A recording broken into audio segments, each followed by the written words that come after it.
Hello and welcome to Justice. I'm Judge Jeanine Pirro. Thanks for being with us tonight.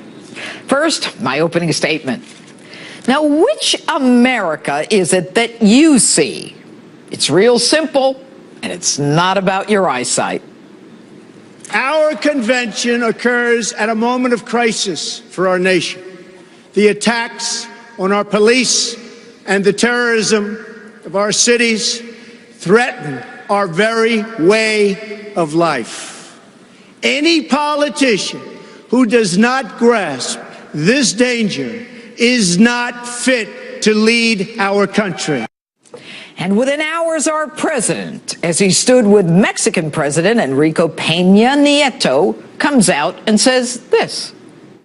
This vision of violence and chaos everywhere doesn't really jibe with the experience of most people. Strangely injecting himself into a presidential race, the president actually said Donald Trump's vision of America was wrong and says there's much less violence in America than 20 or 30 years ago. Now, I don't want to rain on your parade, Mr. President, but the number of firearms in the United States has doubled in the last 20 years. Maybe that's what's actually making us less violent. But I digress. And in a manner reminiscent of his reaction to the beheading of Americans, the president nonchalantly concedes, well, there might be an uptick in murders. Really? We are seeing enormous homicide increases in large cities like Milwaukee, Denver, Baltimore, St. Louis, Cleveland, Las Vegas, and even his own hometown of Chicago, where kids are so used to the report of a gun that they don't even run when they hear gunfire. So let me see if I get this straight. An uptick or a rise in murders shouldn't worry me because violent crime is not on the rise. So if I'm murdered, I should thank God that my home wasn't burglarized? The president continues to paint a picture of birds chirping and children playing Ring Around the Rosie as Donald Trump recounts children murdered by criminal illegal aliens. Nearly 180,000 illegal immigrants with criminal records ordered deported from our country are tonight roaming free to threaten peaceful citizens. No more. One more child to sacrifice on the order and on the altar of open borders. But Obama says immigration is much less a problem than how Donald Trump describes it. The rate of illegal migration into the United States today is lower by 2/3 than it was when Ronald Reagan was president. We have far fewer undocumented workers crossing the border today than we did in the 80s or the 90s or when George Bush was president. That's a fact. So the president disagrees with what Donald said also. Probably because pursuant to his policies, illegals with criminal records have been released from prison.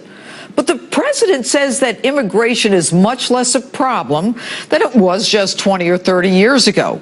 He says the rate of illegal immigration into the United States today is lower by 2/3 than it was when Ronald Reagan was president.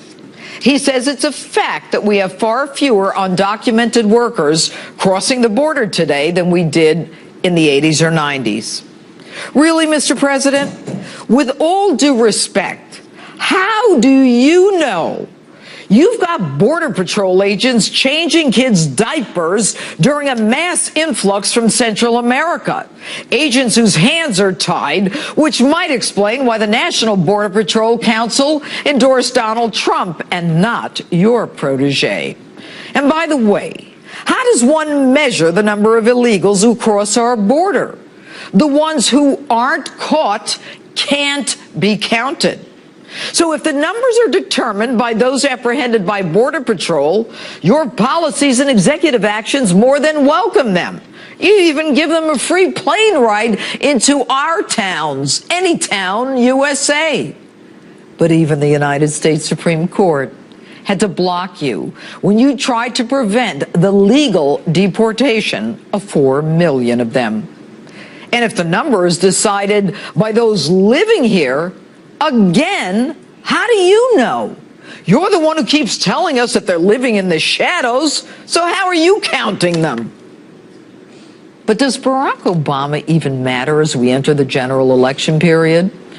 It's really about Hillary Clinton, Tim Kaine, or Donald Trump and Mike Pence. Now, Hillary would make history as the first female president. Hillary Clinton promotes herself as an advocate for women and children, as a doer, as an experienced candidate. But Ivanka Trump made quite a different case. At my father's company, there are more female than male executives. Women are paid equally for the work that we do. My father will change the labor laws that were put in place at a time when women were not a significant portion of the workforce. And he will focus on making quality childcare affordable and accessible for all. The facts. In Hillary Clinton's family's foundation, women are not paid equally. In fact, they're paid 83 cents on the dollar that men make.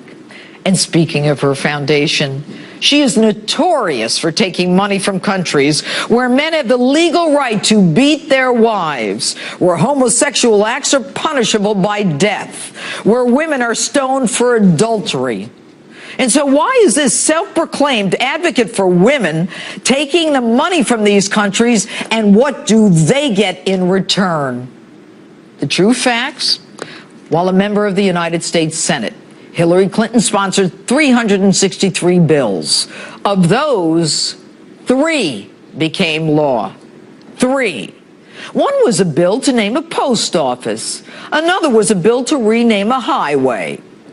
Every bill that she sponsored for the betterment of women, for which there was always a tremendous amount of press, every one of them died. Take a look. Some effective legislator, ain't she? And that's a woman coming right out of the White House. But we should all applaud one of her successes. And that success? Senate Resolution 511 from the 109th Congress, commending and supporting Al-Mahiba, the first and only radio station for the women of Iraq. Think her foundation got a check from anyone over there? And as to Tim Kaine, the man who received $160,000 worth of vacations, clothes, tickets, while his successor, Governor Bob McDonnell, in the same state of Virginia, gets indicted and convicted of graft for gifts of $175,000, which conviction was overturned by the United States Supreme Court. I told you this before. The rules are different. The candidates have exact opposite opinions and positions. Someone is lying and someone is telling the truth. You've got a couple months to figure it out. And that's my open. Tell me what you think on my Facebook page or Twitter, #Judge Jeanine.